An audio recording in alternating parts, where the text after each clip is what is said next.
All righty. We've got some fun stuff to talk about with everyone. Here we are. Awesome. Funny Okay. you say that. So, Madelaine, what did you say, Madelaine? It's funny you said that because that is the energy of this full moon. Well, it's Gemini. Gemini's Yeah, fun, yeah. sociable. I guess it wasn't funny you said that. You knew to say that. So there you go.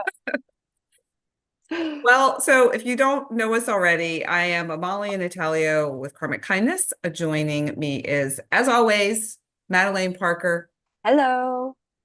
who brings us all of the cosmic tea that we're going to be talking about for this upcoming Gemini new moon, which is occurring on December 15th at 4:01 a.m.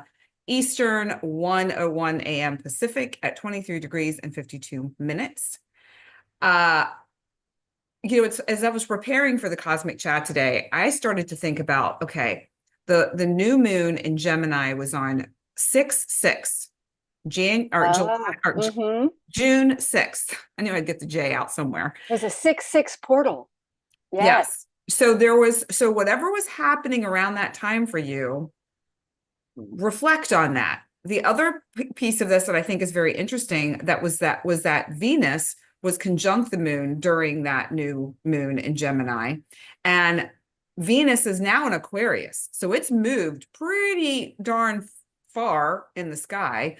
And it being in Aquarius, it's also that like air, higher mind sort of energy similar to Gemini. So there feels to me, and Madeleine, you tell me if I'm kind of feeling into this and improperly from an astrological perspective, but it feels to me like we have an opportunity right now, especially with the sun in Sagittarius and the moon in Gemini. Both are very, I mean, Gemini is very mental air. Sagittarius obviously is fire, but it has a connection to higher wisdom and education, and as does Gemini. So I feel like we've got a little bit of that connection of the love of wisdom or knowledge. And then we also have Jupiter, which was opposing the Sagittarius new moon. What's now revealing what is being revealed to us as Jupiter is conjunct this new moon? So it's almost like we received some information during the Sagittarius new moon that might be helpful, might be enlightening in some way, might have been challenging. But now, when you've got Jupiter and the moon together, that energy might be expanded for us to make a different choice, but based on a different perspective, based on a different way of seeing things. Our minds might be bended and twisted in a way that we haven't had before. And now we have an opportunity to approach something differently, feel differently about something because our mind, our mental construct of it is different. So just a couple of little tidbits like that really jumped out at me when I was preparing for today.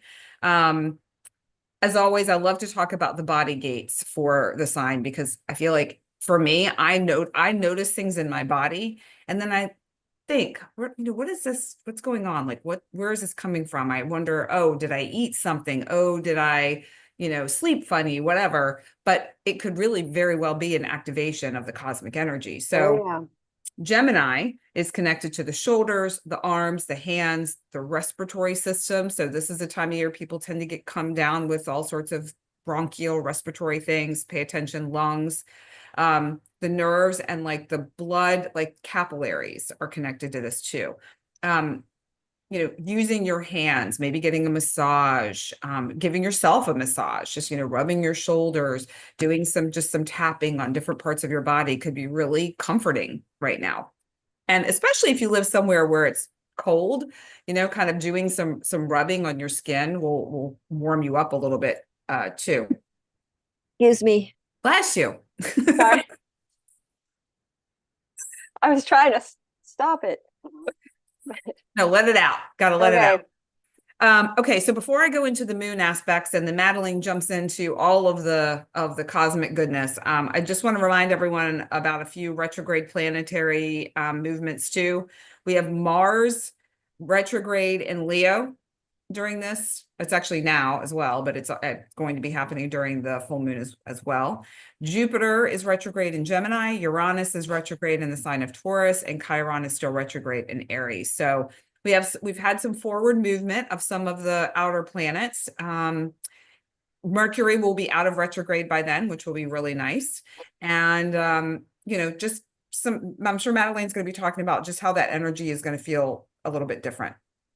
So as with every new moon, every full moon, we have the sun in Sagittarius in this case, and the moon in Gemini. So they're always opposing each other.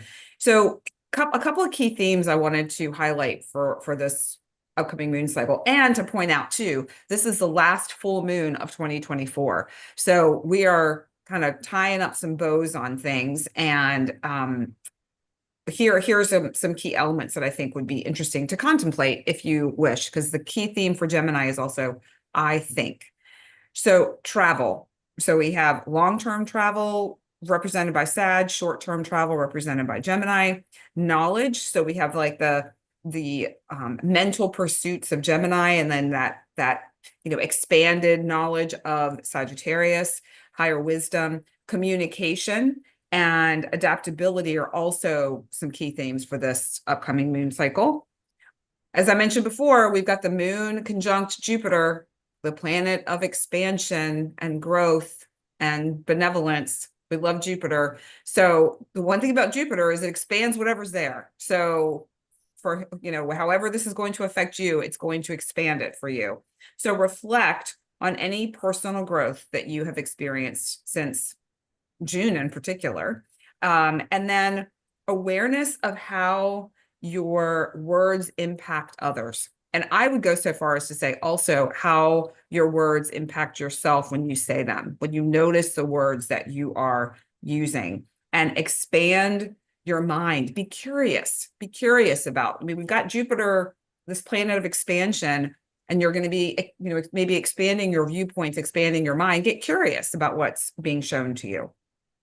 Then we have, which could be a challenging aspect in some ways, but always beneficial, is the moon is square to Neptune in Pisces. So this will give us an opportunity to develop emotional awareness, while also maintaining some boundaries, and trust that, trust your intuition while still engaging your mind. So it's kind of striking that balance between what we're thinking and what we're actually experiencing, what we're feeling, what we're intuitively getting hits on, and then also using our mind to kind of double check, because Neptune can make things seem one way when they're really not.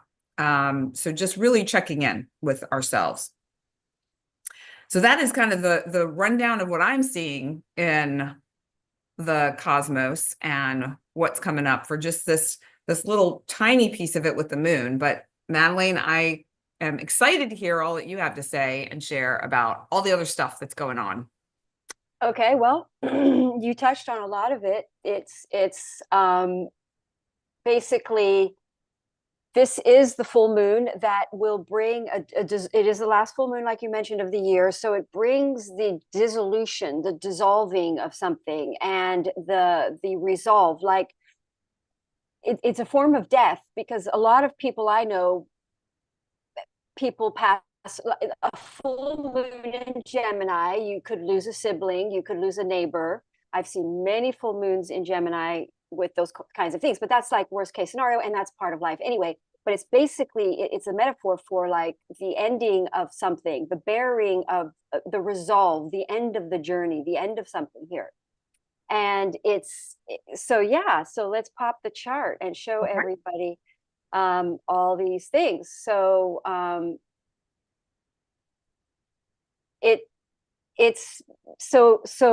the energy basically is a part of the sky, the lunar mansion that is the deer head. It's like a deer head. So there's curiosity, adventure, and seeking, and excitement, and it's very mutable. It's very light. It's the energy of Mercury, which is very young, which is very, like you said, jokesters, and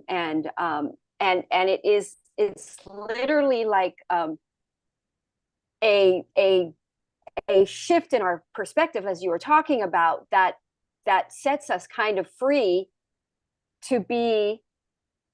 So we're opposite. We've got this Jupiter and Mercury opposing each other. So we're we're undoing old beliefs, or we're seeing through perceptions that are blocking our expansion, and we're having communication, and we're having, because we've also got Mars opposite Venus still to some degree, so we're having conversations. Mercury's still in retrograde, is about to go direct. Mercury will go direct that day.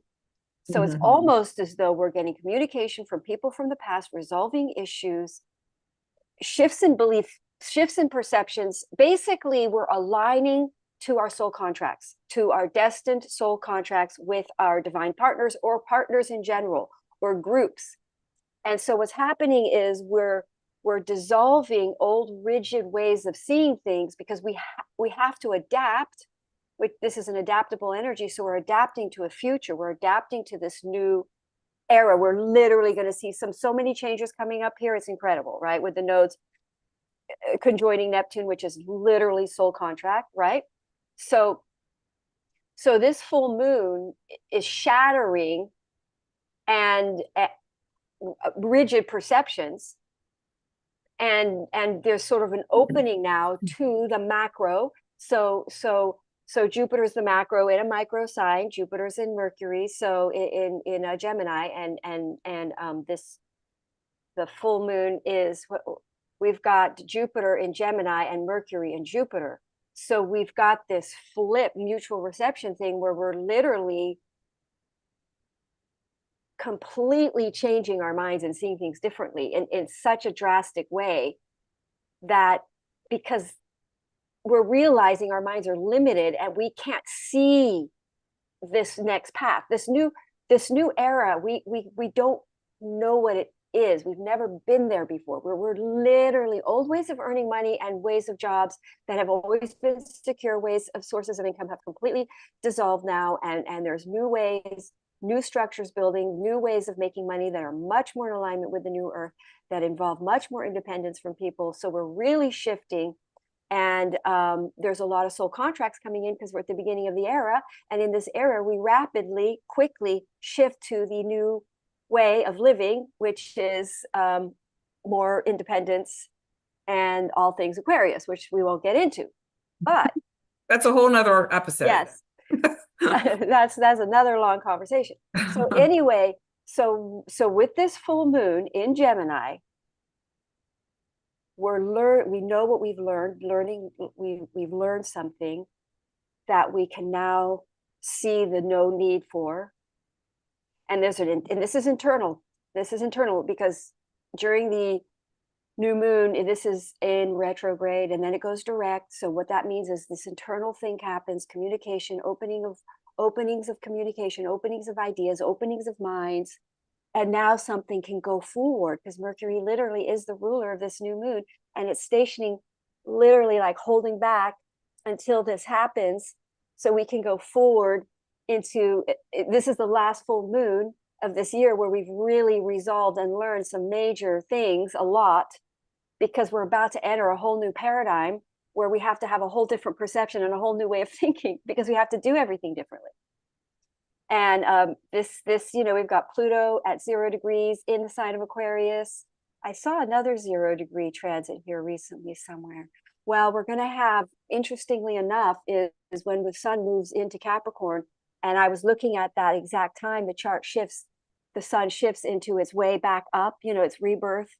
Right. It's at 0 degrees Capricorn, which is the ruler of Aquarius. So it's almost like this start of this new cycle here on this new earth path. Grassroots people shooting up into success, people who've been struggling on their Jupiterian Saturnian path now. The kite, there's a kite here coming in. I'm going to show you. I could show you now, but I'm seeing it for so many people. Here, I'll get to basically when the nodes hit, let's give it a week here. Let me just pull this down. When the nodes hit, when the nodes hit Neptune here, we're still kind of not there yet. So let's go to here.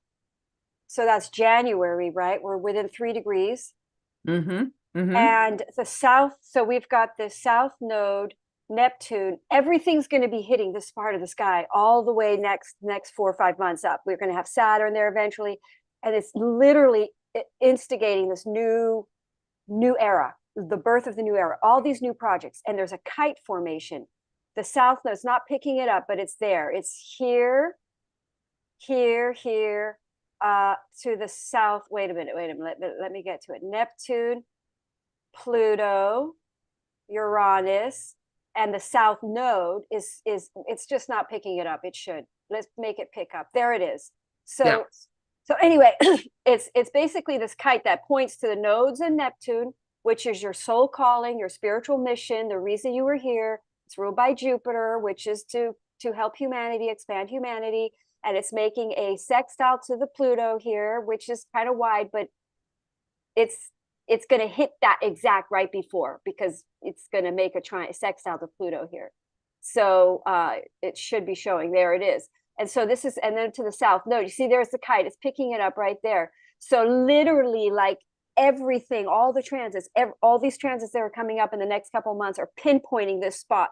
And every time a moon hits there, every 2.5, every month is going to hit that spot. It's going to create a kite. So it's literally like suddenly everybody's going to wake up to some weird thing that they realize their life has so been planned out and so on a chartered path. And this is an effortless thing. When kites are just flow, you just run into a lot of very successful people have kites in their charts. They just like go when you're just guided by spirit, because it's in Pisces. You're guided by spirit, your intuition. You're going to literally just like, it's like you're on a conveyor belt towards your dream, of because the reason you were born here is that you were going to solve a problem on this planet that was going to help us move into the new earth, and it was going to be in a way that just made you so happy and filled your cup, because it fills your cup to help and to fix things, because it does. That's what actually really fills people's cups, that makes you happy. And everyone has a role. I mean, everyone's got something here that they're really freaking good at, and that they are here to contribute. Everybody is we are angelic third dimensional beings, and that's what astrology teaches us. And if you're a third dimensional being, that means you're here to work with the other dimensions. That means you're very specifically intended down here. There is a specific reason you were sent here, purpose. So so that's what people are going to wake up to, because there's a lot of unhappiness. And I'll tell you how, if anybody's watching this who's feeling depressed and unhappy, number one, exercising your body health is always going to make you feel better. And number two, feeling like you're on your path and you're fulfilling your purpose, and that's why we do it. And because it's the only way you feel fulfillment in life. That's my experience. And Jupiter, by the way, the sun is in the galactic center during this full moon, right? So if anybody wants to know about the galactic center, I'll give you a little bit of a thing on that. So the galactic center is the bridge between galactic center is a bridge between the physical and the metaphysical realm. So it's literally like you're getting astrology reminds us of the interconnectedness of all things and the continuous dance of the cosmos and the human consciousness. That's Jupiter. Whether through personal enlightenment or collective evolution, the galactic center invites us to explore the infinite possibilities of existence, mind expansion, urging us to align with the deeper truths of the universe. Because, like a portal. Yeah. So we're going to get this. So we're ending something on this full moon, and then we're going to get this, aha, I have the power. I have the power. I know that sounds crazy. You've got the power. You've got the power. But you've got the universe, because suddenly things happen because of that kite that you didn't, it's magic that you didn't have to make happen, and happen on some sort of weird magical way that you're looking at the universe going, okay, this is obviously what we're supposed to do here. Yep.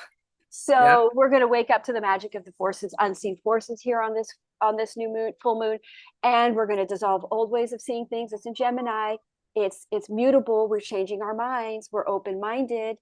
We're with the reflective energy of Mars, and Jupiter being in its retrograde energy is like We're having, these are shifts that are coming. I mean, a lot of it's like information or knowledge or, media ideas, writing ideas, starting after this, by the way, initiating projects, communication. But with the Jupiter in retrograde, there is an alignment, and I think you touched on it, of a clarity derived from having been introspective during these retrogrades. Mm-hmm. So it's going to come from the inside, and something on the outside confirms it. Yeah. Something validates it. That's what this full moon brings us. Some kind of validation of that shift that's happening within us, and is supported by this expansive energies of Jupiter. And we're changing our minds and we're adapting, and we're starting new cycles here, whole new era. I mean, we're cleaning the slate here, wiping old ways of thinking, seeing things, ideas, and we're getting downloads, we're getting support for any idea you're going to see that's right, is going to take off. It's like, if you're in alignment, it's going to work. And here's the other thing you want to really, and I'm working with this with people right now very hard, like we're working hard on this. You've got to watch what you're thinking and what you say. I'm doing this workshops. Okay, I'm teaching these workshops. This is a quick minute. I'm going to tell you, I'm doing my notes. I'm preparing my notes for this workshop, which I'm going to explain to everybody wherever it is. Okay. Wherever it is. Yeah, I'm gonna so declaring I can't make it will manifest just as clearly as I can. Use reverence, use words with reverence when using the energy of the magician, because I'm doing the magician card, the 22 paths of the hero's journey. He is awake to the power of the word, which means internal dialogue, internal word. With that retrograde, I'm hearing it when I'm doing readings for people. They'd say, well, I'm so unhealthy right now. I go, don't you say that.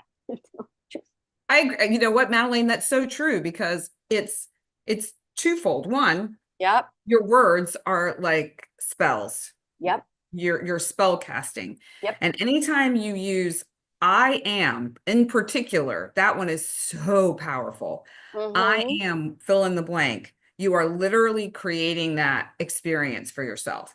So I know, like, when I was having some health issues and people were asking what's going on, and I was very careful with how I would articulate what was happening, because you don't want to pretend like some experience isn't happening, but you can shift how you're presenting it and how you're literally hearing yourself talk about it by choosing different words. So I love that. I love that, Madelaine. That's fantastic. It's very important, because it says it's words have a double-edged sword. They can either destroy or be used for greater understanding and clarity and action. So it's very important in these energies. And I'm going to tell you why. Another reason it's so important in these energies, because when we're in the energy of Aquarius, that's why the whole law of attraction thing has come out now.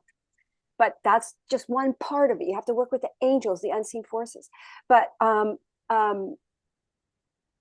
if you have a fear, it's going to manifest, boom.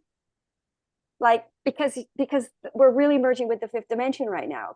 The energies are more in the energy of Aquarius, which, remember, if I cut the chart in Aries here, where'd Aries go? Right here, I lift it up. Aquarius, the energy of Aquarius is up there next to the 12th dimension, which is God, which is like the highest dimension, which is the light, which is the source. So it's like Aquarius is really high vibrational. It's all the electricity, it's the unseen energies, it's email, Wi-Fi, all that stuff. And it's the fifth dimension.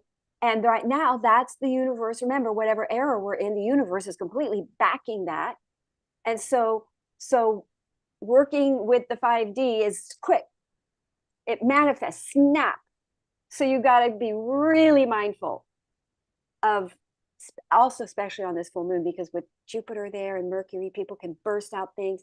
You can have explosions of saying things with Mars retrograde. So people have to be conscious Be of aware. not Yeah. attacking somebody here, which, and by the way, this full moon does bring with the square to Neptune, because, you know, there could be tensions and I have a sun square Neptune all year because my sun is at 29 degrees Sagittarius. So I've been getting, and I have been studying what that does. And I can tell you, it makes you have constant shifts in your beliefs, like boom, boom, boom. Like 1 minute I believe this, and the next minute I'm going, oh my God, I can't believe this. Interesting. Yes. That's so true, Madelaine, because I have, well, actually, Neptune is squaring my Jupiter, Well, and yes, that it's would do it similar. too. Yeah. Yeah, Because my similar sun is energy. in Sagittarius, which is Jupiter. No, And so it's all about the belief. yeah.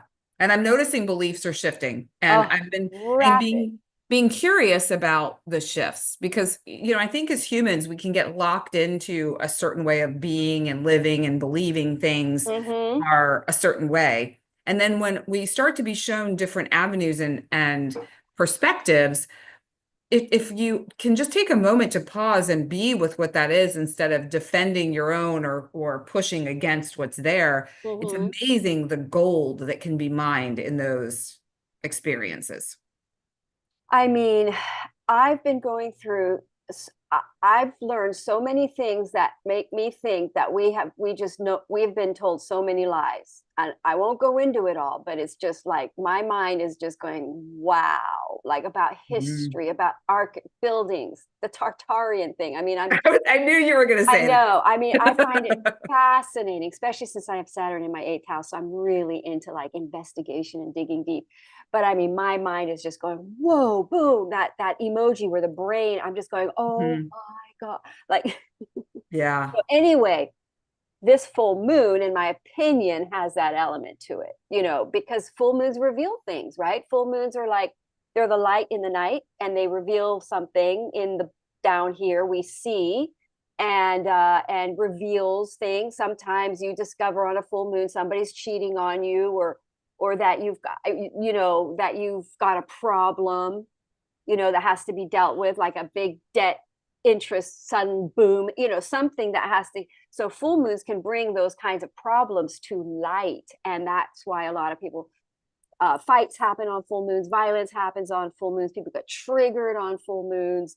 And it's Gemini square Neptune full moon, you know, there's potential there for belief fights, you know, conflicts that become enraged with the, you know, Mars and Leo, which is all about your what you really fight for in life, you know. So there's this, you want to take this full moon, easy go it, easy do it, go with the Gemini lightness, you know, adapt, see the other person's point of view. The Gemini in my class that I teach, the card of Gemini, is like learning how to harmonize with the other opposing force, because, you know, it's masculine, feminine, the Lover's card. It's like two opposing forces. They have to, that's what expansion happens, through the harmonious fusion of two opposing forces. So the other one finds agreement in the other one. That's the way it can blend. And then you have instant manifestation, you have instant abundance. That's the infinity number. It's the harmonic fusion of the opposites. So that's what this Gemini full moon is, where we wake up, we see the other's point of view, we shift our beliefs, or they shift their beliefs, and then we can harmonize. We find agreement. We find a common universal truth, because actually Jupiter isn't about my truth, your truth, different beliefs, religion. It can be, but really, really, what Jupiter in the ninth house represents seeking the universal higher truth. That is the truth, and there is a cosmic truth, and we are all united in that cosmic truth, which things like, you know, reap what you sow, or don't hurt others, you know, just simple things, but also that there's a cosmic order and an unseen force here that's guiding us to a higher consciousness, that we can respond to the third dimensional experiences from a higher dimensional perspective. And that's what astrology does. So, Madelaine, do you mind? I wanted to share the Sure. impact chart for folks Yeah. too, so they could see, you know, for them specifically where, you know, how it might affect them, specifically. So, as you can see here, at the bottom, you'll see the, wait a minute. Is this right? Yes. Yes. Okay. Sorry. So you'll see, I was thinking this was something else. Sorry, my brain just had a moment. So you see the moon here in Neptune Gemini. square. And so so if you have any points or planets Yes. in these later degrees, mid to later degrees, like what would that be? I didn't do the math on this. 20 to 25, 26. Yeah, or even like the 10-degree orb of like let's just say 15 to 25. Okay. That you will be feeling this in Pisces, in Virgo, and obviously in Sagittarius, because that's where the moon is opposing. So just keep an eye out, like check your natal chart. You can get it at astroseek.com, astrocharts, astro.com. I mean, there's tons of places. Just do a quick search if you don't have your natal chart and just see if you have any points or planets within this degree spectrum in Gemini, Sagittarius, Virgo, or Pisces, because you will be feeling this impact more than the folks who don't. But we're all going to feel it in some one shape or another. I also wanted to share really quickly the flower for this new moon or this full moon. And just so everyone knows, with every cosmic chat, I'm using the Flower Evolution deck by LOTUSWEI. It's out of print, but they're bringing it back. So I will be sharing more info about that when that is official. And when I share the flower for this full moon, it's the overarching theme for everyone, and then I'll be sharing a flower for each one of the 12 signs. And there is a link below if you would like to purchase an elixir or a mist or a serum. It's really supportive. It's basically creating change from the inside out. I utilize the mists and the elixirs every single day. And I will tell you, it has been a game changer in my life. There's actually even an elixir and mist called Game Changer, which smells quite lovely. And they all taste pretty much the same. They've got like a honey base. If you are feeling like this is going to be challenging for you, or if you are in a challenging period of time right now, these products are so helpful to support you. However, you don't need them either. You can literally take a screenshot of the cards that I show on the screen. You can imagine it in your mind's eye. Maybe if it's a rose or a flower that's easily available, just purchase it and put it in your home somewhere and just bring that energy in, because it's all about the energy. So, Madelaine, you were describing this earlier, and I was like getting tickled because it was very much what the Brugmansia is bringing into the fold for us. This, you were talking about, I don't remember your exact words, but this is about ease. It also is about letting things go and letting loose, like just really not being quite so serious in a way. It's also the assimilation of any change or growth that's taken place. And that to me feels very connected to the Jupiter opposition from the Sagittarius new moon, and now the Jupiter conjunction for this full moon. So really perfect support for that. And it's also the ability to surrender and be vulnerable. And that I feel like is kind of what we were been talking about how the way our perception of things, and how, when we're out in the world, like to be able to ask for help, to be able to use words that are supportive of ourselves and others, and to be able to speak to what it is that we need, what it is that we desire, and craft and create that using our communication, using our language. So here's the Brugmansia. I'm going to see if I can hold it up a little so everyone can see it. I mean, even though it looks like a simple flower, there's a lot happening there. There's I don't know, just there's a multi-dimensionality to it in a way. Yeah. Yeah. Anyway, so that's the flower for this full moon. Yeah. Okay. Well, that's interesting, isn't it? Because the energy of Gemini is air, and that was very white. Yeah. And I do think that square to Neptune does bring a breakthrough. I think these are breakthrough energies. It could be, some kind of an argument or some kind of conflicts or some kind of truths coming out or revelations that are upsetting. And but remember, because the full moon is also subconscious, so we're breaking through things, and it's so that we can grow. So this is all good. Oh, do Even you if have it your, feels, yeah, go ahead. oh, sorry. I thought you were done. I was going to say, you don't have your setup. We finally had the whole Figured setup. it out. I Yeah. know. Do you want me to hold up So, my book? Like I can go grab one of my books and it's a big thing. I have my cards somewhere, but for some reason I can't find Aries. So I mean, All I right. don't, whatever, we'll just go here. Yeah. Okay. All right. I'll just try and hold it up a while. So Aries, let me get to Aries, you guys. Aries are with the nodes almost exiting your sign here, which is interesting because your life totally changes when that happens. I know that's what happened to me. I remember. Okay, so let's go to Aries. Let's flip it here. Flip it, flip it, flip it. Seventh house. I just have to hold it up longer. That's all. Okay, so Aries, you're going to have Sagittarius is in your ninth house. What a wow, travel. Or writing some kind of spiritual, higher philosophical project that you feel impassioned to do, that you feel like is a benefit to society. It's something that needs to be said. It restores faith. It's what we were just talking about, higher consciousness, because remember, Gemini and Mercury is the little bits of information, news information, local stuff, and then Jupiter is the higher philosophical mind.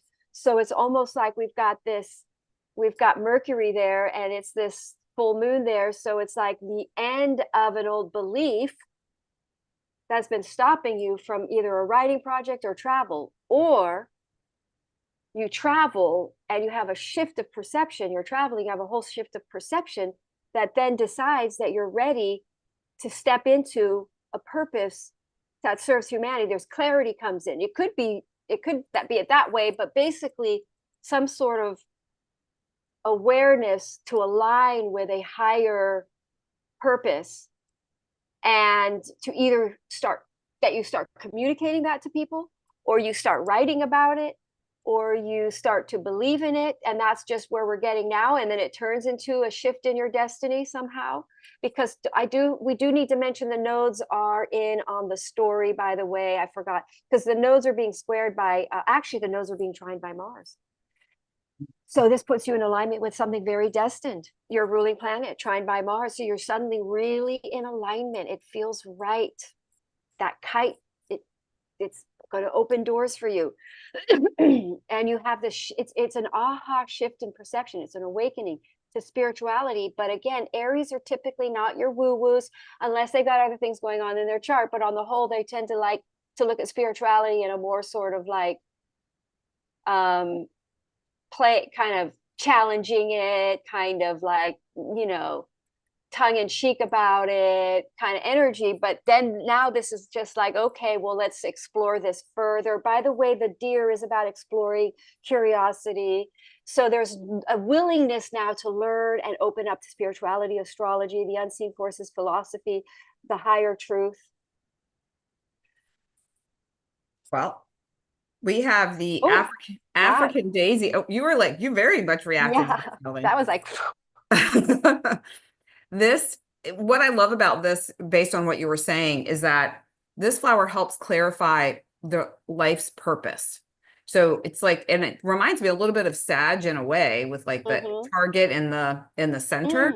And moves like once you have that clarity of mind around your purpose, it can move you closer to joy and laughter and playfulness and more of that easeful energy, rather than that like fired up, oh, like I got to go out there and get it sort of Aries nature. So it brings a little bit of softness, but yet there's still some determination and some energy to go. So yeah, I mean, that red energy is Aries, which is actually, oddly enough, people don't know this, but pink is kind of the color for Aries. I'll explain one day. But anyway, that is that Aries energy, and that's spiritual awakening right there. yeah, African daisy, here you go. That's great. Yeah, I love that. All right. So for Taurus, oops, Taurus, come back here. And Taurus, also for anyone, oh, don't forget to hold up the card, Madelaine.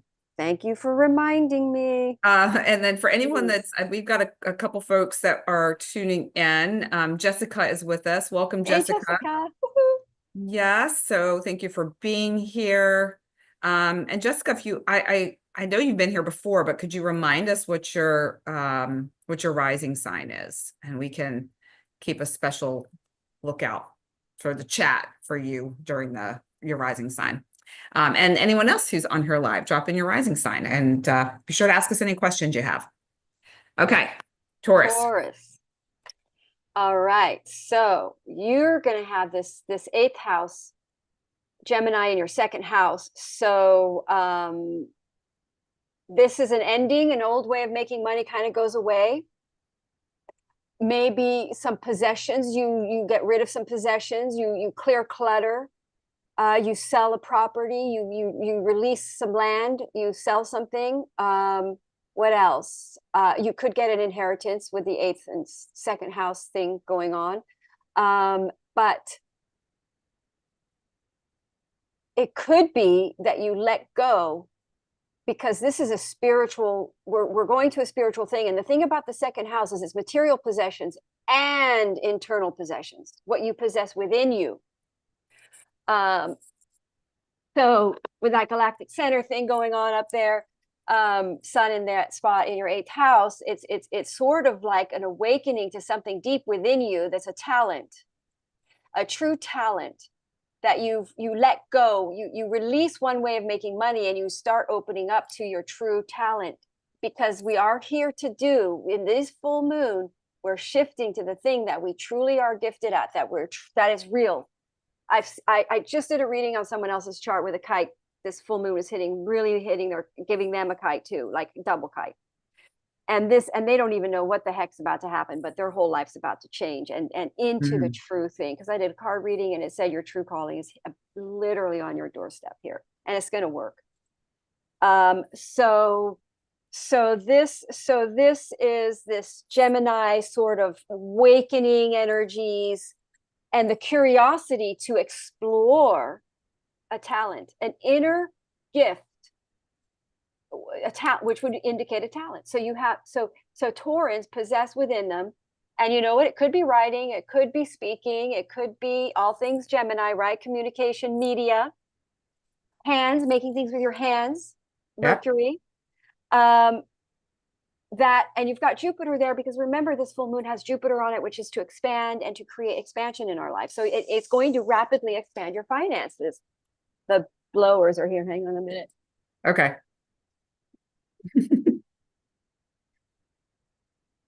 One thing I do not like about California is blowers. Okay. So anyway, so it's like this rapid expansion of a way to earn money that really is in alignment with a true talent, a true gift, or you perhaps own land and you're now going to use to farm and grow on it. But it's basically something you possess now expands in your life. Possessions expand in your life. Expenses could expand in your life, but it's for the good. It's for the good. It will reap rewards here. We are moving on to an abundant path here. This isn't, if there's a challenge and hard things show up here, it's because it's been in the way of the abundant path and it's being released.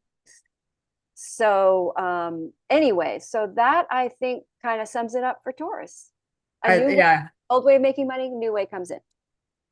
Okay, I love this because kind of the key pieces for the pink primrose, a little bit of a similar vibe to the last flower we just had, is effortless and easeful ideas and action. So they're going to get the information and then be able to take action on that. It's very much about creativity. You were talking about that a moment ago. And then we have, to me, it's that Jupiterian influence with rapid growth and expansion in their lives. So that could be from a monetary perspective. It could come in through, with the eighth house, it could be the death of a loved one. It could be from a project. It could be from something that they sold, like you were talking about. But there is that opportunity, and the pink primrose is echoing a lot of what you said. And so as a reminder for those watching too, like with this flower, if you're a Taurus sun, moon, or rising, take a screenshot of this and then just have that as kind of part of your experience. If you run into a little bit of a challenge, like there's an expense you didn't expect or something's coming up, just call in this energy to surround you and just play with it and get curious. We're in this curious kind of energy with this Yeah. Gemini full moon about what starts to shift and change in your life. You might be pleasantly surprised. I know I have been when Mm. playing with some of this. So yeah, pink. Yeah, well, if you're Taurus, your second house energy anyway, and you're ruled by Venus, and second house is a Taurus house. So it's like that card literally is like your creative self-expression of you, You, yeah, your exactly. talent. Right. Gemini. Gemini, Gemini, Gemini. Okay, Gemini, Gemini. All right, let's take a look for Gemini. So of course, this is in your first house. So you're going to be very, this is going to be very, very active for you. You're going to be either lots of communication, emails, very busy talking to people, a shift in ideas, communication from people from your past. In your seventh house, the sun is the galactic center. A relationship from your past absolutely coming in that is aligned with your calling. A lot of past relationships coming in if you've been in separation from a true partner, going through karma clearing, which is what we've all been going through. And if it's been hitting in your, another planet, it could be hitting in one of your cardinals. But anyway, you're now ready to go forward with a calling and a co-collaborative, perhaps writing, media, or Jupiter, flat out just plain Jupiterian sort of mission that you're here to do with your partner, and you've both been through what you've needed to go through. Sagittarius is sort of like,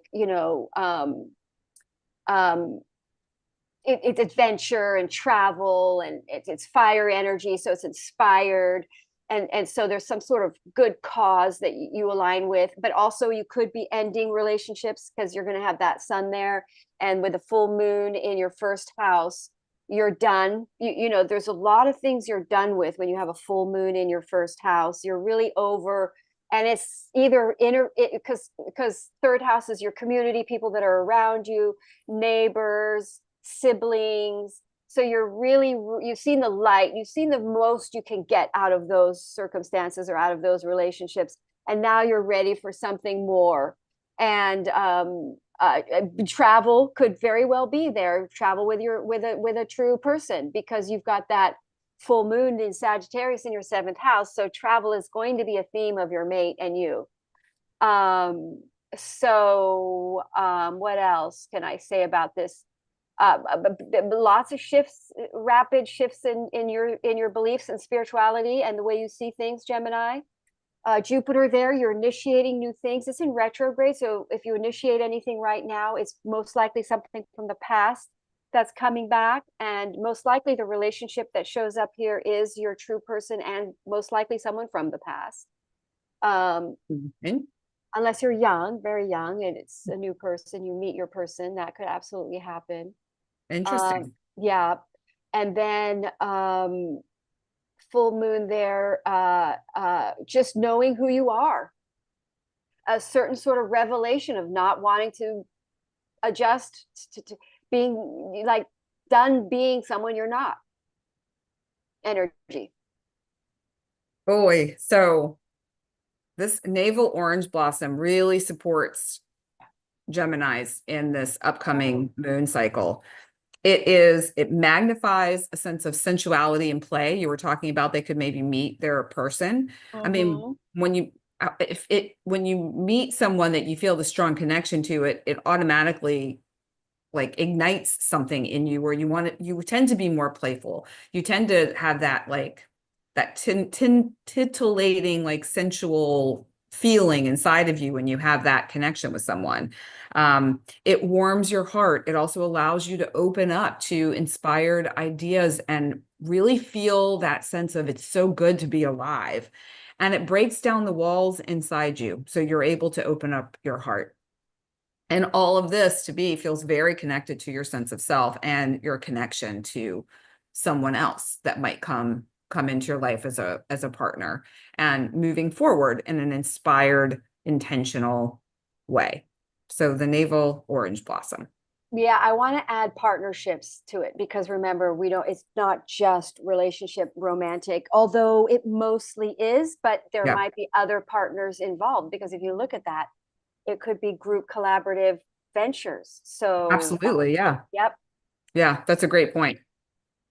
All righty. Let's get to a Cancer. And Jessica Yeah, is, is Cancer. she is a Cancer. Yeah. So listen up, Jessica. And if All there's right, anything that Jessica, we're, me and you, this is for us. All right, so this full moon is happening in our 12th house. That's right, 12th house. So this is good because even though it could be the revelation of a debt or tax problems or some sort of can be debts and stuff, like I had some and it could involve your spouse or partner. I had a tax thing come up with my ex-husband show up. It's freaked the bejeebers out of me on the around that new moon in Gemini. So this is the end of that.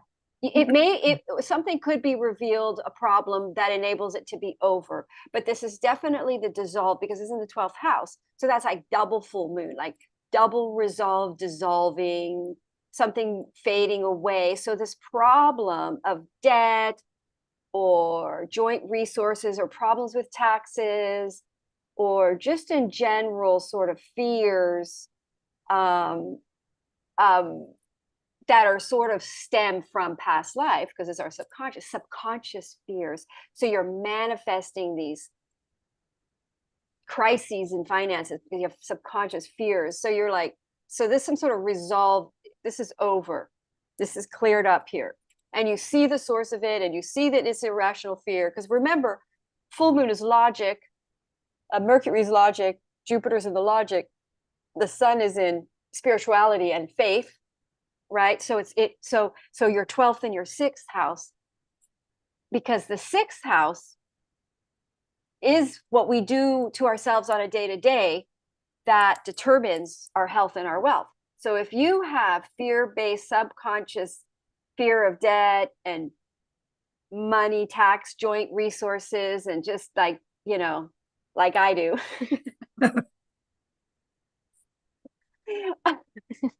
Madelaine's like, I can relate. Yep. Oh, You just yeah. have to up that spiritual practice, up that day-to-day.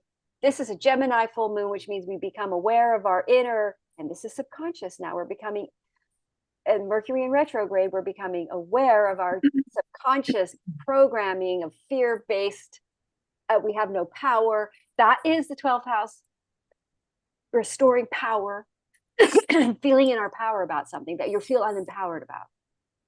So we're pulling out of that and we're pulling into that learning, because remember, this is also, we've learned something on this full moon, and now we're ready to seek other layers to knowledge and higher philosophies. We're curious now because that fear was irrational, and we made it. You make those things happen.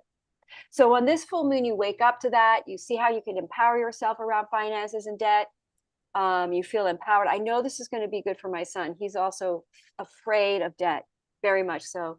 And sorry, son, he doesn't watch anyway, so it's fine. I can talk about him all I want. He's afraid of debt, so he keeps manifesting debt, and then he gets some problematic debt stuff. He gets all freaked out, but he's cleared all that. He's been working on it. So but now he has to shift to knowing how to use debt because he has planets in his 8th house. Which means if you understand how to use debt, you can make it work in your favor very, very, very, very well. It means you have faith in the universe. You have faith in abundance. So, and you get rewarded. I've tested this out. I can verify. And Pluto's there in your 8th house. So Cancers are going to be releasing and letting go and letting God in the money. Trust. And then you do very, very well. So this full moon brings you into a restorative place of faith and waking up to your power of how you do things, of being diligent, being careful, being day-to-day habits, good habits. Health issues could definitely show up, but the resolve, I'll tell you something, I've resolved a long battle with migraines. I've been on this journey for about 5 years trying to figure out, I've done blood work, I've gone to herbologists, like guess what it is? Salt. I have a whole jar Really? of salt back there by my bed. Yep, I can feel it. Now, if I feel any dehydration, especially with these solar flares, these Yeah. ascension symptoms, were dehydrating like that. And I notice that I get these migraines on these ascension times, and I notice my skin dries up. So it's like you dehydrate really fast during these solar flares. So I have a jar of salt by my bed. Those are salt tablets, and I just pop them. As soon as I feel dehydration coming in, I'm popping the salt. I even got a slight headache, and I didn't have to take any Advil or anything. I just popped the salt, gone. Well, there is something to say that with the soil and a lot of the water that we drink, it's been stripped of all of the minerals that we need, the salt and the minerals Yep. that we need. And so, and there's even specific salts and minerals that are connected to each of the signs. And, you know, Yep. I practiced this for about 2 years, taking different mineral salts for each moon phase. So like every 2.5 days, I would change to a different salt that corresponded to the sign. And it's a little high maintenance. So that's why I did it for a while and then I stopped. But it was really interesting. So now I kind of intuit what I might need and try, different things. And it's homeopathic. There's nothing Yeah. really harmful. I mean, I just can't even tell you how different I feel. It's literally this full moon. It's hitting. I've been testing it out in the last couple weeks. Well, I had that new moon in Sagittarius is when I really woke up to it, and I started ordering all these salt things and buying all these salt electrolyte pills. And I'm so happy that I've solved this problem, and it's happening with this 12th house, 6th house access.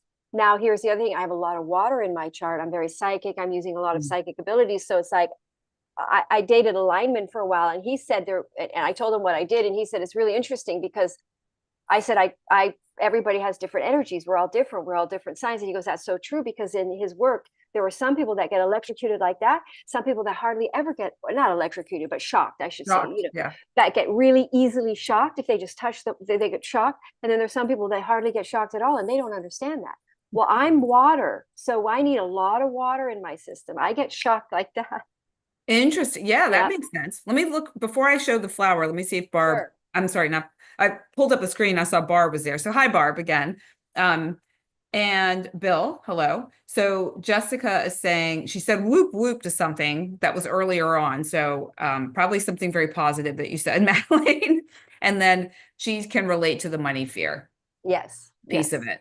So yeah, I mean, I think that's something that we all carry to a certain extent, but it's just really highlighted for those Cancerians out there. Yeah. And hopefully Jessica, Madelaine offered you some guidance and a little piece around what might be coming up. And I then think that we're over it now. That's what I'm going to say. Okay, go for it. okay. So, and we have the yarrow. I'm going to hold it back here so you can see the dimensionality of this flower. So the yarrow, it brings in a clarity of mind. Again, a lot of these cards are so on point with the mind. It also brings in some energy. You feel revitalized in a way, and it also enhances your access to the body's natural vitality. And I think, Madelaine, you were kind of touching on that just now. I mean, finding those ways that you can really bring your body back into balance and feel vital. And I actually love that word. I love when thinking about health, feeling vital and radiant and vibrant, because that is really, to me, where we are electrical, when we are out there and you think about a light that's bright and vibrant. I don't know, there's something about that just feels good. It feels like you feel good in your body and you can really shine brightly in the world. So, sorry, I was flailing the card around, but yeah. So the yarrow. Is it my imagination, or does that look like a jar of salt pills? It kind of does. It really kind of does. Funny, All I funny, could funny. see I was, love it. hey, those are my salt pills. All right. Okay, so we are moving on now to Leo. Yep. All right. Sagittarius is in your 5th house. Oh my gosh, how fun is that? And Gemini is in your 11th house. OMG, that's great. That's like, and Jupiter there, like lucky wins, lucky gains, lucky things happening, new things, reaching some sort of goal. having reached a certain level, you may shift in your tribe. You know, you may no longer see a future in some sort of connection to people or a certain group of people. You're going to move, or a way of operating on social media and getting out there. You're going to evolve to something new. You're ending some kind of old way or old group or old affiliation. Is you're going to see that you see no more growth there. It's over there. But then you're onto a new level now. Higher goals. You may reach a goal on that full moon. Like you may come to a goal, and now you're going to start setting higher goals, and you're going to start reaching for higher ideals. You may have a mind opening that makes you want to start a new way or a whole new approach to the social media platform, or you meet a whole new group of people, or your social media thing goes up like bananas. You start. My son has Leo in his chart. I can see this happening to him too, because he's going to start really putting a lot of energy. This is a good time for Leo to put a lot of energy into marketing and getting out there. You get a lot of support by this full moon. You might see some real exposure of you. A lot of people see you. What else? It's media. I mean, Gemini is media over that. If you have Gemini over that 11th house, that is media. So it's almost like doing really, really well and suddenly breaking through some limited perception about who you're supposed to be on social media, because you're going to start exploring another way and another. There's some opening up of the mind or opening up of the avenues, like the floodgate opens up, like a pathway opens up. That's exciting, that you didn't think of, or that you didn't, but it liberates you, or it really sends your media flying up. Or and Jupiter's there, so you're meeting lots of people and interacting with people who word of mouth starts to spread very well when you have Jupiter in the 11th house. You meet lots of people that will expand your career and your calling and your purpose. A lot of acquaintances come in. But it is squaring Saturn, but we're not going to talk about that. I don't want to talk about that's a real bummer. I like piss off. No, I shouldn't say that. We're saying that playfully, Saturn. Yeah. Totally mean it. So, and Mars, by the way, Mars being in your first house during this, it's at 0 degrees, by the way, during this full moon. I forgot to mention that, which really is a big initiator energy of new starts, new something from the past coming back and rebirthing. And it's going to be creative. It's going to be from the heart, passionate. But and in your first house, you're going to be driven, motivated. You're working out, energized, a lot of energy. It's in retrograde, so you're going introspective with it all. It's reflective energy. But then as Mars goes direct, you'll be very ready here, and full energy, very a lot of vitality for Leo with Mars there. So let me think if there's anything else I should say. That Sagittarius. Oh, well, you know, the sun, there being in your, and Mercury in your 5th house in retrograde, there is some new friends and awarenesses of friends that you do agree with now that you may not have agreed with, or people have shifted to your belief system now. People are shifting to agreeing with you, so they collaborate, so they're aligning with you. Stuff like that. That was really fun to hear, Madelaine, all you're sharing about Leo, because, and I know we're recording this a little bit ahead of the energy, but I find that, you know, you always feel it before, you know, it's not so locked in. And what I'm noticing, to kind of anchor in what you said in a way is, I had a conversation with my son last night, and I can talk about it because he doesn't watch this either. So yeah, Madelaine and I both have kids who are like, yeah, whatever, mom, you know. Exactly. So, you can say anything. But we had a really, really good conversation actually last night about just a shift in some beliefs and an openness to what I had to share, a curiosity about my perspective on something happening in his life, which was really kind of exciting. And then, you were talking about the 11th house in terms of social media and that approach. I've literally been working on a different approach to what I'm sharing and how I'm sharing on social media. I don't know what that is exactly yet. I kind of have a sort of plan of action, but it'll be really fun to see how that shakes out as I start to shift what I'm doing.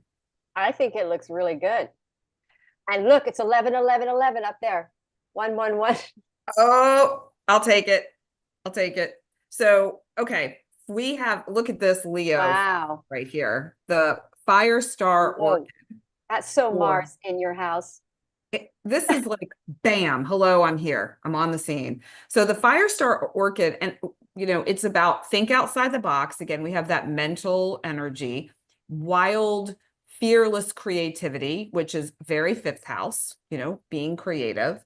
And then being able to see beyond what you've seen so far. And I feel like I can relate to that. I don't know if any other Leos are on the call right now. And if you're watching the replay, I feel like as a Leo sun, we tend to see the fun and the good and the bright in everything. And we sometimes are blinded by that, or we'll only see but so far because of that sunshininess, and be able to see beyond what we've seen. So that could be the truth of something or someone or an experience or a relationship, or it could be the opportunities that might exist. And it kind of feels like maybe a bit of both for Leo in this Gemini full moon. So the fire star orchid. That's telling me a lot, that card, because with Mars in your first house, it's definitely saying that you guys are coming in, you guys are transforming to really coming from your true heart, your true fire, your true inspired center, your orange Shakti. Bring some of that Shakti in. Yeah. All right. All right. Okay. So let's do, I'm trying to find my Virgo. Virgo. Okay. So Virgo, you guys have this in your 10th house. Awesome. So that's like that. I know somebody with their sun right there in Gemini in their 10th house is going to hit right on their sun. I wonder who that is.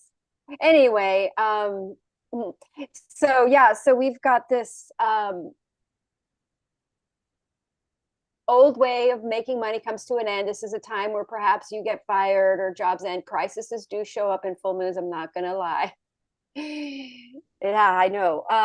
So you feel like it's the end of the world, but it's not, or it's just a new thing comes in. You get promoted. You're off one level of working. You side career, you shift your career. You could suddenly become well known for what you do. You could have a breakthrough in your career where you're now more exposed, more known and seen. You could get married, because that is in Vedic, it is your social status shifts. You could get divorced and now you're single. Jupiter's there, so your career is taking there is some sort of alignment with your career and calling. There is an upgrade in your work. You are spiraling up in work and career, but it's more into more soul, because remember, we're going towards that kite. We're aligning with our true destiny. So you've learned something too. You're learning a lot when you have Jupiter in your 10th house about how to expand your business. Your work is expanding. But you are also learning a lot and shifting your beliefs, and there's a balance because you've got that Mercury in your 4th house of home. So there is a shifting of home work environment and working too much. Jupiter there, you may have been working a little bit, working holicky, working a lot.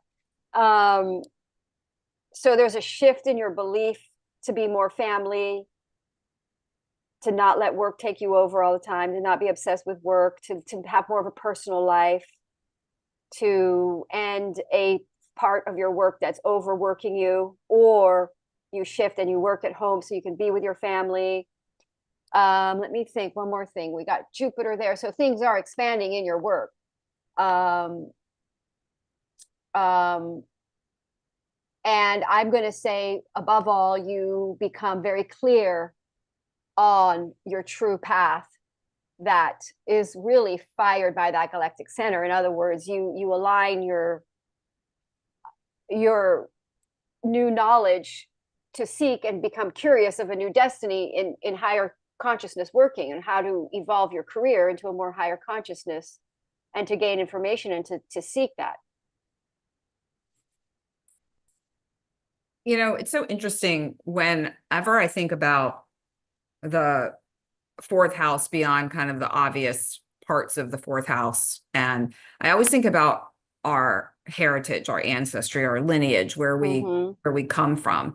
And I think this is universal for everyone in our lineage and our heritage. There's heartbreak, and there are wounds of the heart, and it can be heartbreak of many, many kinds.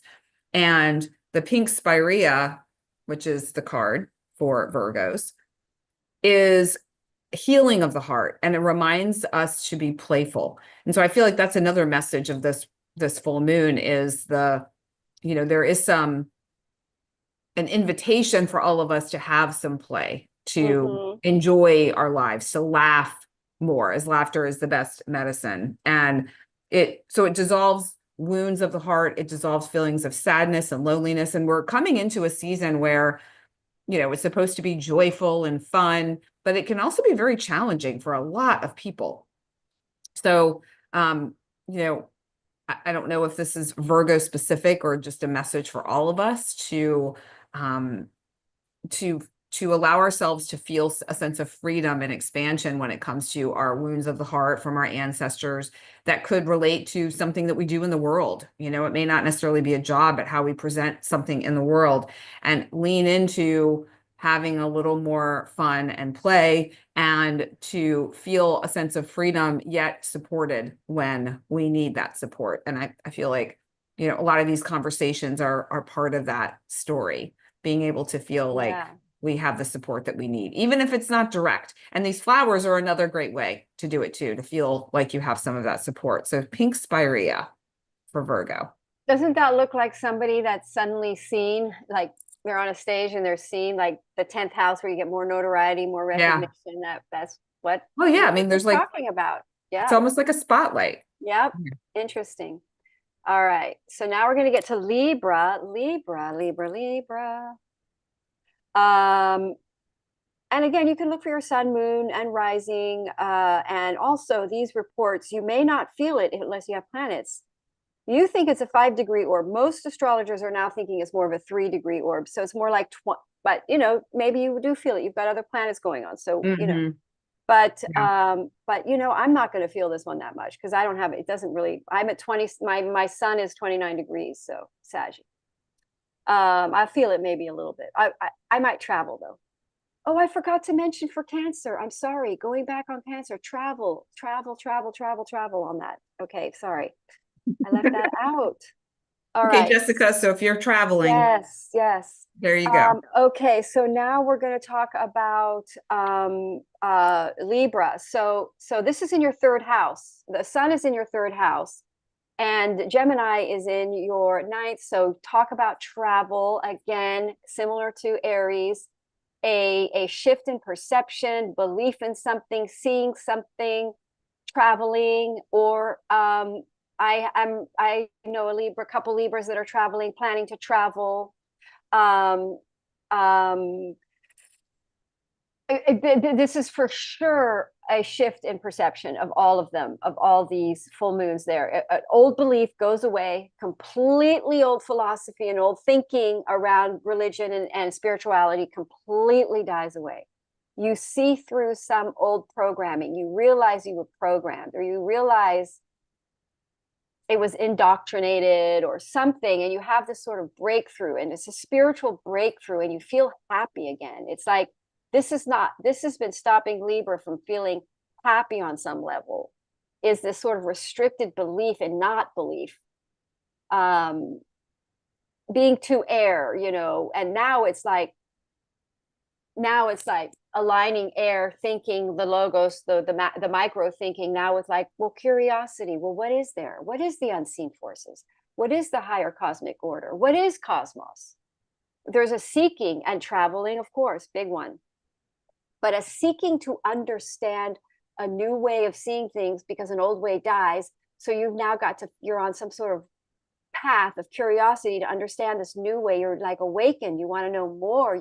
This is a full moon of starting a journey of wanting to go to school and learn more, and maybe get a master's in something, or start teaching something that is really inspired, and you know it's a higher truth, it's cosmic, it's going to help the world. You feel fired up. It's a Jupiter house. It's good luck. And it can be, if it can be later life relationships can start under this.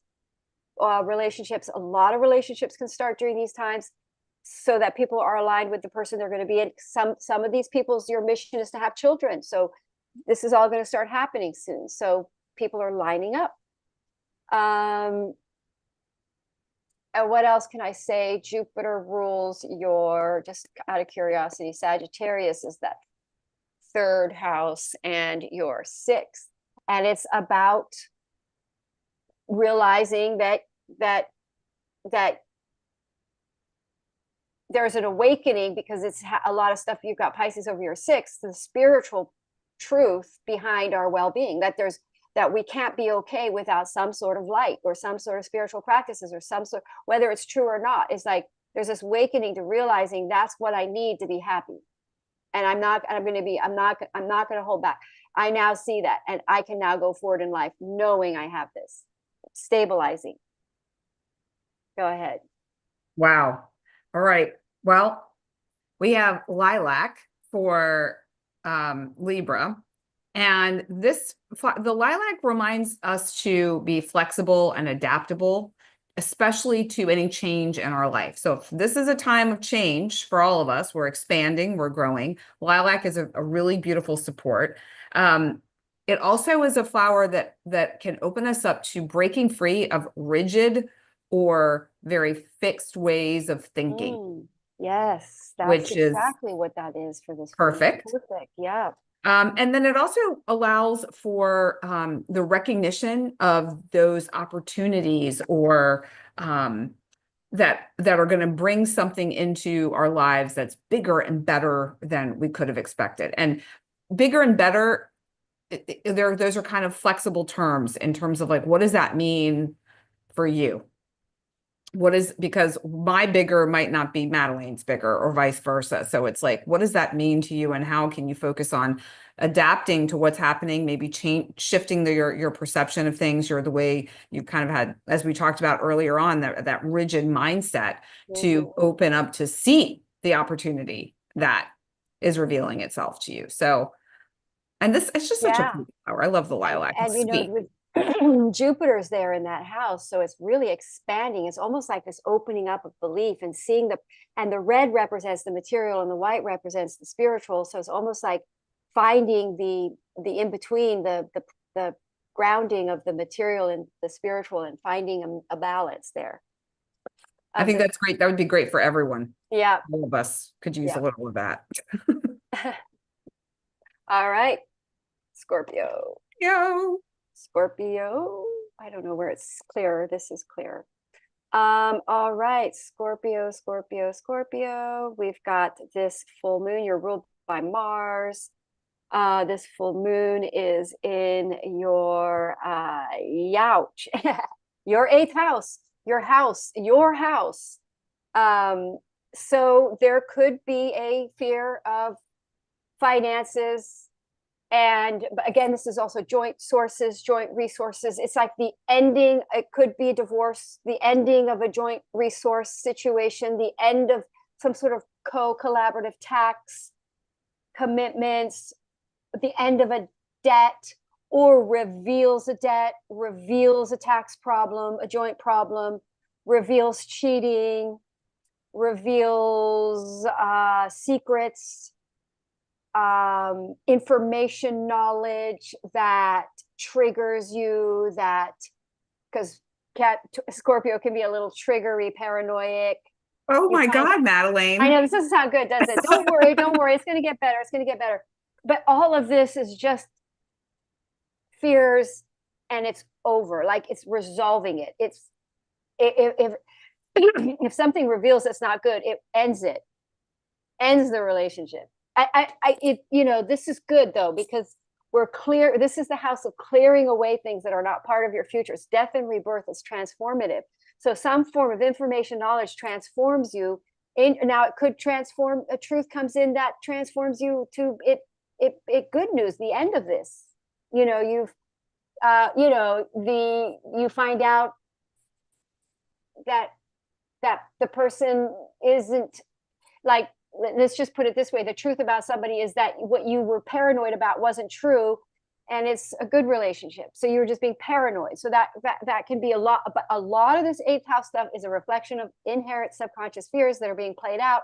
So they could show up, and they then die, and you transform over that fear, and you're no longer afraid of that. If somebody has Chiron in their eighth house, it usually indicates that their spouse cheats on them, right? A full moon right there, if it's in your eighth house, is going to show you that you've ended this journey. You're no longer afraid of being cheated on. You don't care anymore. And then you know what? It doesn't happen anymore.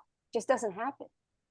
So there's the end of a fear, which may culminate as that fear showing up in your face, which you just go, whatever. And then it transforms you. And then you discover God is there, because there's a solution and a salvation right there at the same time. So your full moons in the eighth house can be a little rattling, but they ultimately transform you back into a state of rebirth in that area of drama. So I hope that made you feel better. I may want not to even feel it that much. If you don't have planets there, you may not even feel it. It may just be a credit card card comes in that's higher than you thought, and then you decide to refinance it. You get a 0 interest rate, and you download it, and you don't have any more debt. So it could just be that. Well, for me personally, I have, I mean, it's a little far away, but I do have, I have Venus, and I also have Saturn there. So it's it is what it is. Now. Oh, that's great. If you have Saturn in your eighth, actually, I have Saturn in my eighth too. That's actually excellent. That's really long-term health. A lot of great things.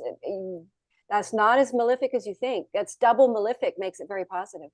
I have my Saturn in the eighth too. That's why you do very well when you go into debt. Oh, okay. I bought property land. I went into debt to pay for it. It absolutely paid off big time. Yeah, I was just looking to make sure that was correct. Yes. I was like, is that true? Yeah, it's true. Anyway. So it's interesting, everything that you were saying about this too, for any other Scorpio risings in particular, like myself, is that, as many of you know from watching our cosmic chats for a little while, that I am like a hair away from being done with my book, We to Me, A Story of Love, Loss, and Liberation. Pre-sale will begin in 2 days. So it's big time excitement. And it relates to my not anymore husband, which, a former spouse or partner is very eighth house.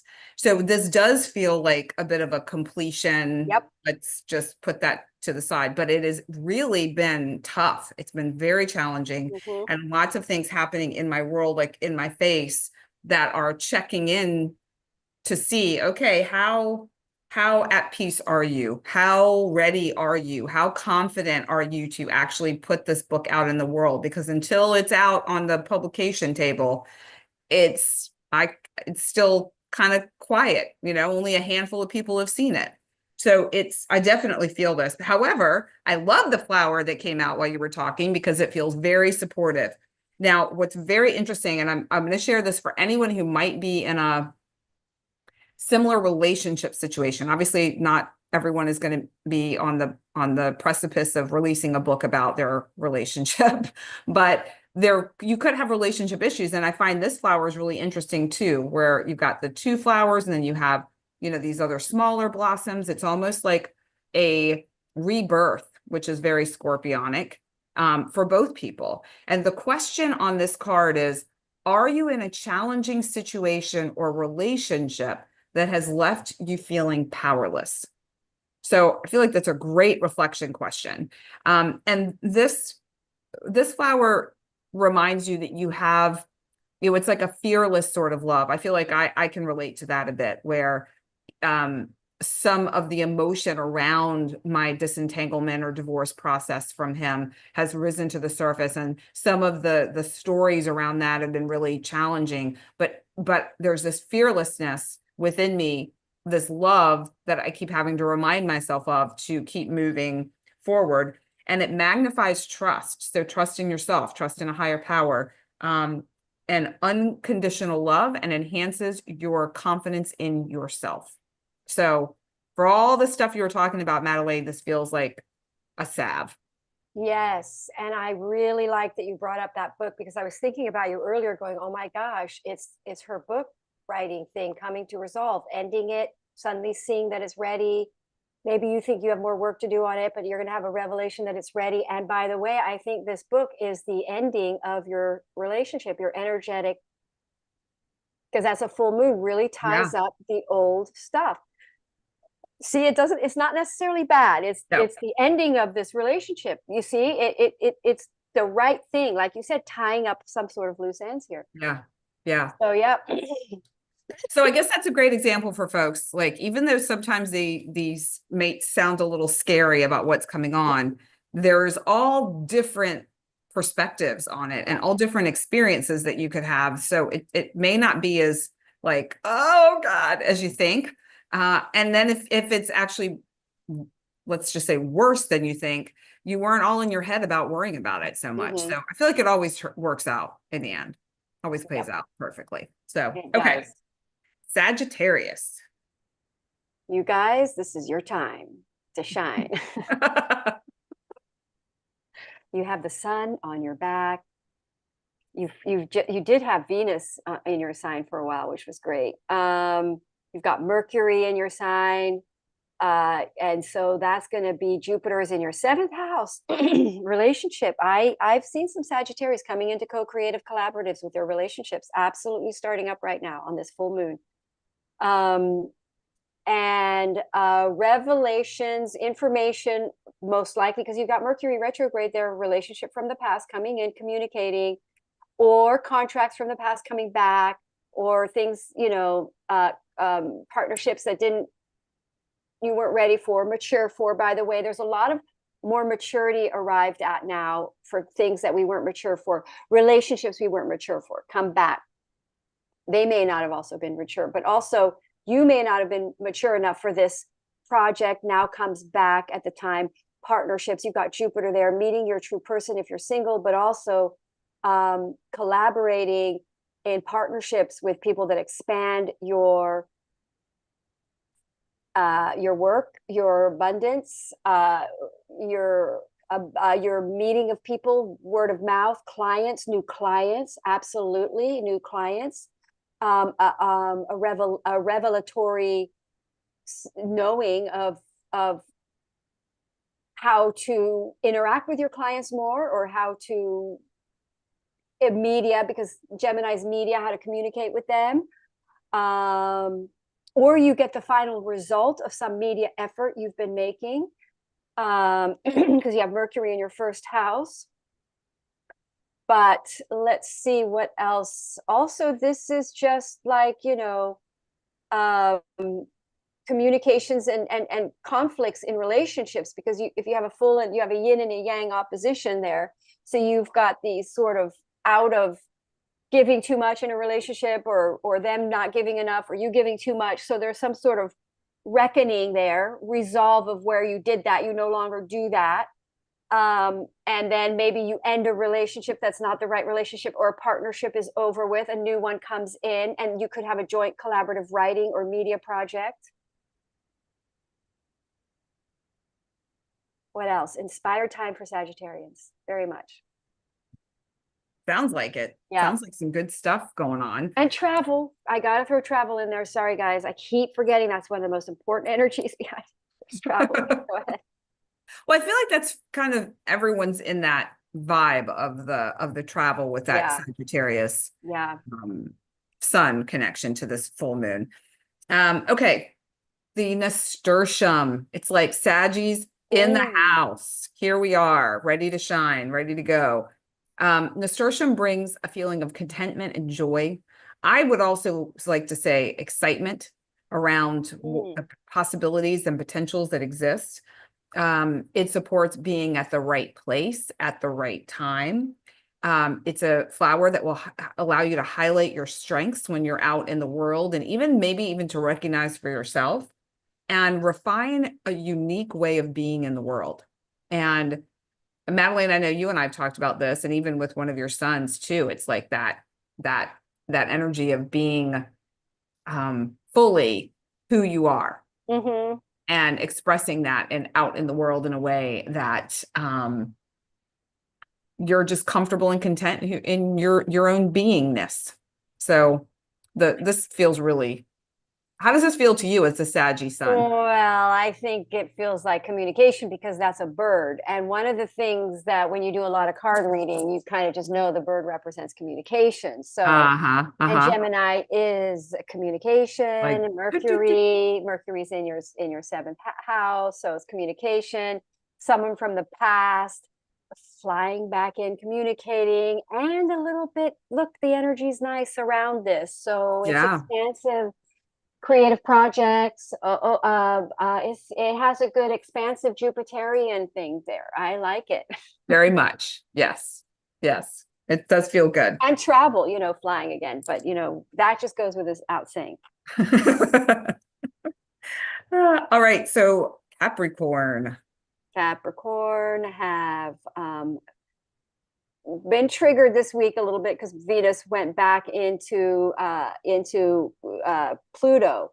So there was everybody got a little bit of karma triggering again, but we're out of that. Venus Um, went back into Pluto. You mean Venus went yeah, back? Venus conjoined Pluto in Aquarius. Oh, okay. Okay. Yeah, which even though it was an Aquarius, it was still some sort of a triggering for everybody. Pulled out some stuff that needed to be cleared here. Karma, last little bit of karma. Oh, Uh, okay. I missed that did you? Did you know memo. anybody Yeah. that went through a little bit of quite a bit of triggering this Yeah, I last had a few week? things that were triggering to me. I'm Yep. like, what the heck? Like, Mm-hmm. really? Yeah. Okay, cool. All right. So if anyone else out there had that, Wherever, yep, I like I know. have people with karma over their sixth house. They had health fears, major health fears. They're like, everything kind of popped back up. Okay. So we have, what are we looking at here? We've got Gemini in the sign of the sixth house. So Capricorn are fixing their health. They're becoming awakened to something they do. They quit. This is a full moon. You really do quit something. But again, it could hit with a bottom. Like if you are a drinker, I happen to know a heavy drinker, Capricorn, they may hit some kind of a drinking bottom and they wake up and they never want to do it again. And by the way, you never do it again. If you want to quit something, do it on a new moon or full moon. You quit. So there's some sort of quitting, some sort of, and it can't just be a bad day to day. It can't even just be repeat negative thoughts that you have on a day to day that are killing it. That's the tarot card pops up. I know when that's happening in people's lives because I get that card comes up, and that's it. So because the sixth house can be debt too. It's frustrations, it's enemies. It's a tough house. It's like the understanding is arrived at what self-destructive or things we do that don't help ourselves, day-to-day stuff we do that's where that makes us not our own friend. And so that's shifting. So you're gonna start something new. You're on a new journey to explore some alternative health or day-to-day practices or opinions. Or ideas. And there may be, if you're going to be really, really high consciousness, this would be a full moon where you wake up to wanting to be of high service and you realize that your happiness in life isn't there until you be of high service. Like you're not going to motivate from survival. You have awakening where you say, I'm going to be of high service because that's actually the highest path to walk on the planet. You get everything you ever want in life. It's very high karma. You get good karma when you walk in high service. So we've got this shift from just surviving to, you know what, I'm alive here for this much. I want to just be as much service as I can. And I'm no longer going to operate in a self-destructive way and have bad habits or bad thinking or negative thinking. I'm going to have an awakening. I'm going to have a turnaround. And Jupiter is there. So Jupiter will show up health issues, or bad habits can be exposed and expanded on. Like if you have negative thinking, you may just suddenly realize you created it so fast. You're like, oh my God, I'm never going to think that way again. Some stuff like that. Yeah, it's, it's interesting, kind of one of the key elements to the Ocotillo flower is to live carefree. And I feel like with Capricorns, it's hard for them to live in a carefree way. They have all these things to do, and they're very busy, and they're go-getters, and they've got to trudge up that mountain. And so this is a reminder for them to maybe shift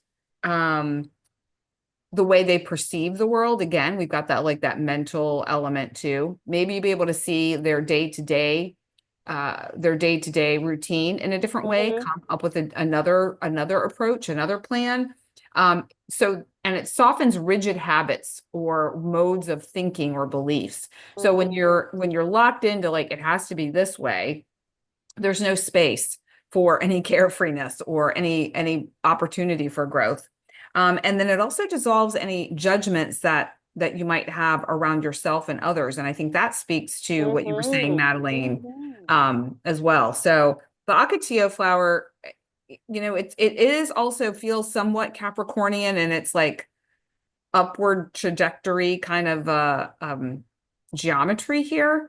But it's just, I don't know, there's still this fired up nature to it, a little bit of that Sagittarian energy, but yet there is I don't know, it seems a little softer. Well, interesting. Yes, because they're going to have the sun in their 12th. So they are dealing with some sort of subconscious revelation, because the moon is revealing too. So it's like some sort of subconscious issue comes up to clarify why because busy, you can be addicted to being busy. And so, and it causes stress. So there's an addiction to busyness. That is very Virgo. And the 6th house is Virgo, self-critical, busyness, trying to be perfectionistic, all these things that cause stress and cortisol in your body.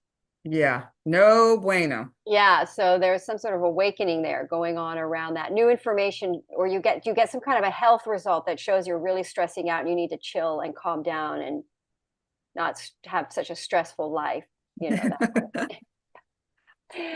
All right. Aquarius, you guys are bringing us into the new earth, Aquarius.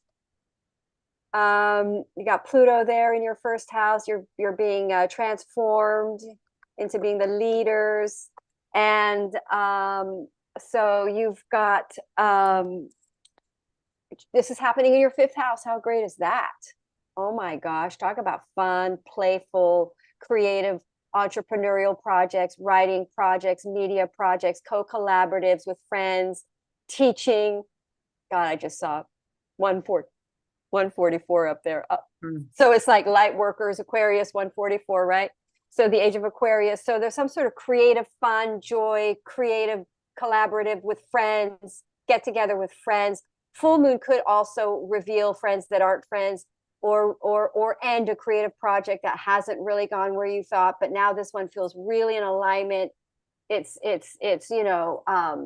anything that starts now is going to be part of the new earth. It's the new era. It's because this is the last full moon of the year, so we're ending everything right now in time to begin, right? So we have a new moon in Capricorn coming up, so that's like the big birth of things, because it's the beginning of that solar cycle there. But so we're going to have some creative projects, writing, new ways of making money are happening because you've got Saturn in your 2nd. So you're restructuring and clarity and tapping more into your internal resources to find sources of income. And so you're really with Jupiter in your fifth house, you're really expanding your mind, your mindset, and unlimiting your mind, and opening up to more playful curiosity, to maybe take on some creative projects, writing projects, to start a creative project, or teach, or have a child.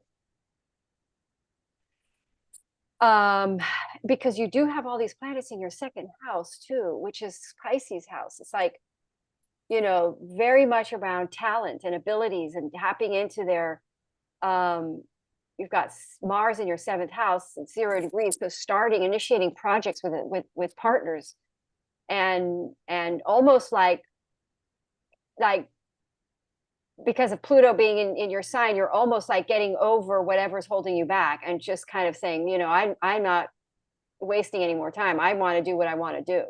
That kind of an energy. And God's just going to have to figure out how to keep me alive, or the universe is just going to have to keep me alive. There's a certain amount of faith here, because this is, you know, this is a bit of a realization that if we do this, we will be okay. There isn't this isn't the Fool card where it's a total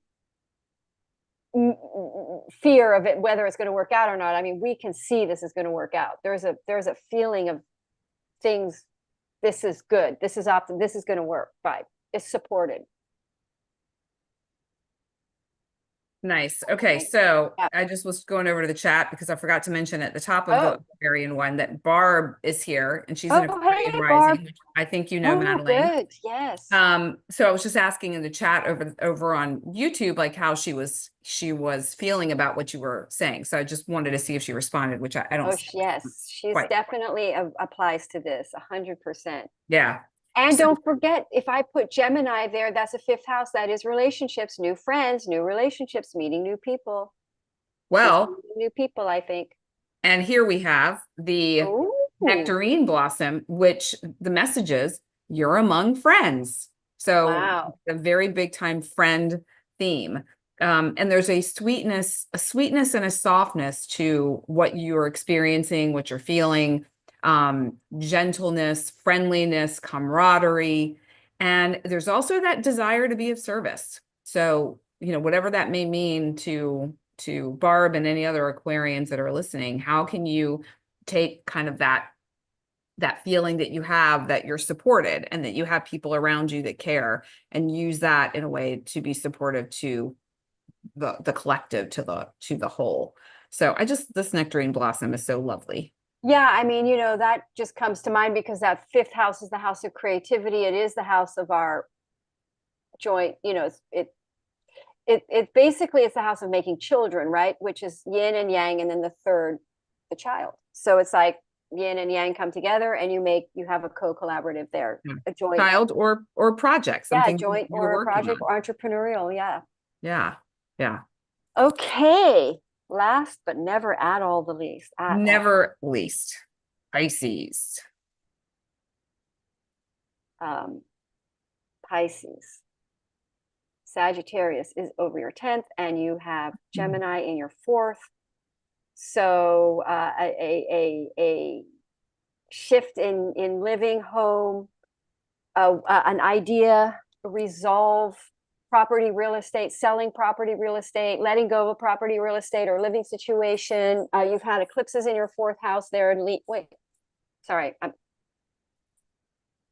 I shifted to my rising sign as Cancer, Libra over the 4th. I'm Pisces moon, so basically it's clarity, communication, or writing project initiated around home, or a new project initiated, or let's say someone like me, I own land, maybe I get to initiate, I start the design project on something to build there, or you start a new family, or an old family goes, you get divorced, and other things happening in your chart, relationships are over, a mother could pass away, a relationship with your mother sort of is at its end, or family changes, you realize you could be getting divorced and your family no longer is held together. Sorry, that doesn't sound great, but you know, if that happens, usually it's for the better, and you get in a better relationship and you make a better new family. So that's more right for you. And so we are seeing a culmination of Now, with that Mercury opposing, there could be arguments and disputes in your home with relationship people. That causes the relationship to end, or that you want to move. You may suddenly get an argument and you just pack everything up and you leave. That could happen. Or it's the opposite.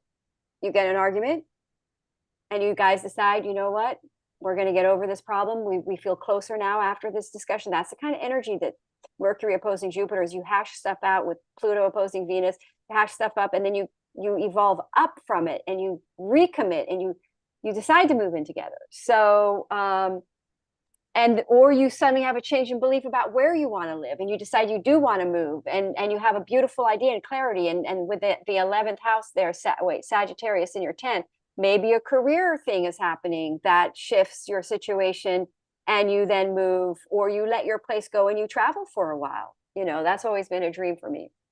So conflicts, though, in the 4th house with family too, but Mars is not in Cancer yet. So when Mars gets into Cancer, usually that kind of happens more. So I would say that on the whole, for Pisces, again, they're going to have, because they've got Neptune in their first house, they are going to have awakenings and shifts in beliefs rapidly as well. They're going to see things differently all the time.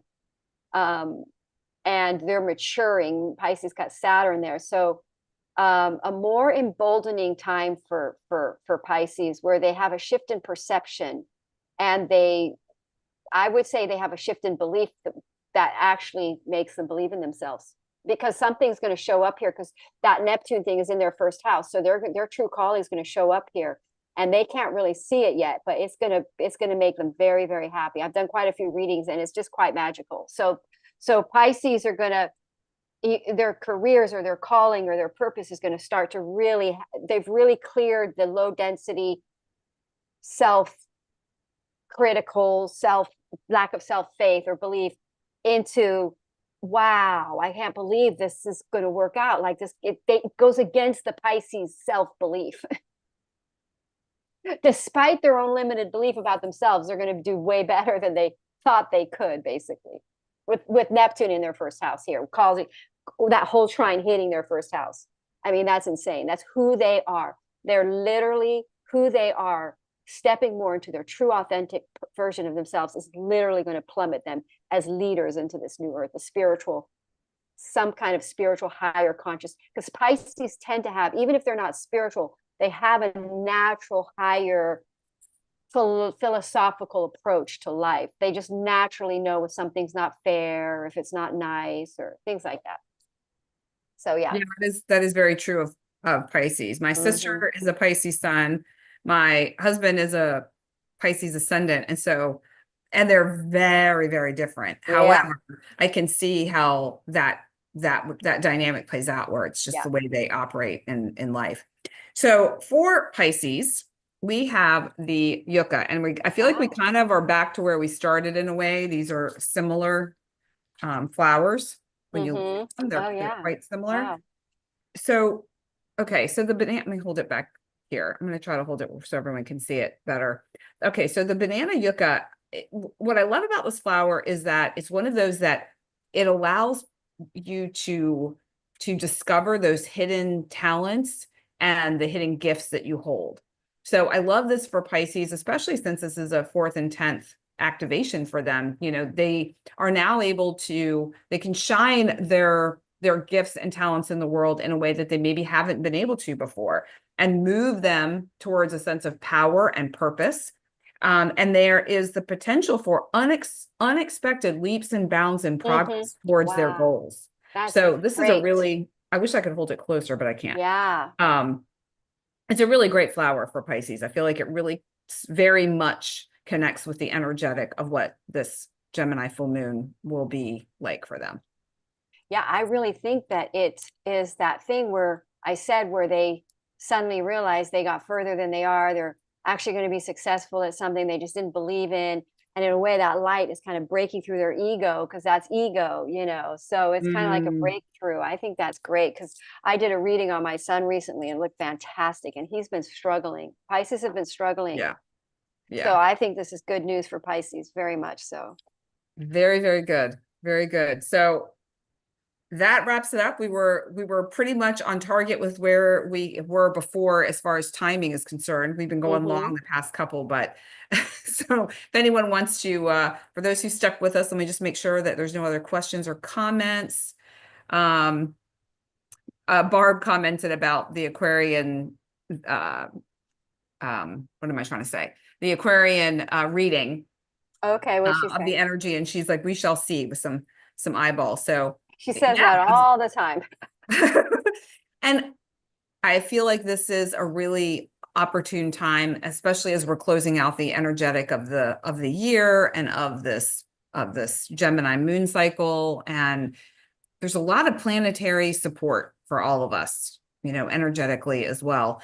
Just another footnote, there's a lot of very powerful energy coming through to the planet right now. Oh, So yeah. just be aware, you might feel tired, you might feel nauseous, you might have ear ringing, you might feel a little like zingy. Just pay attention to that. Don't get freaked out about it and feel like something's really wrong. Like Madelaine said, those salts are really helpful. Hydrating yourself, really, really great. And then just kind of see how you feel after, you know, a little bit of self-care. And you never can tell where your body might be able to just recalibrate to all the energy that's coming in. Give us So, a like and subscribe. That's all I can yes. think of saying right now. Well, thank you, Madelaine. Thank you, everybody, for being with Thanks us. everybody for watching. And we will see you. Oh, our next one is on the 26th. We know that's right after the holiday, but if you are feeling like you want to escape some family and hang out with us, we would love to see you. It's on a different day, since Christmas Eve was on our normal Tuesdays. Oh, have we set that in on the 26th, you said? Yeah. That's a Thursday. Did you want to stay with Tuesdays? No. It was still Thursday, right? That's what we have on the calendar, correct? Oh, okay. We just always do it on a Tuesday normally, but Yeah, but it was Christmas Eve, so I that's see. why. Okay, gotcha. Yeah. Okay. All right, sounds good. We'll see everyone then. Bye for now. Bye.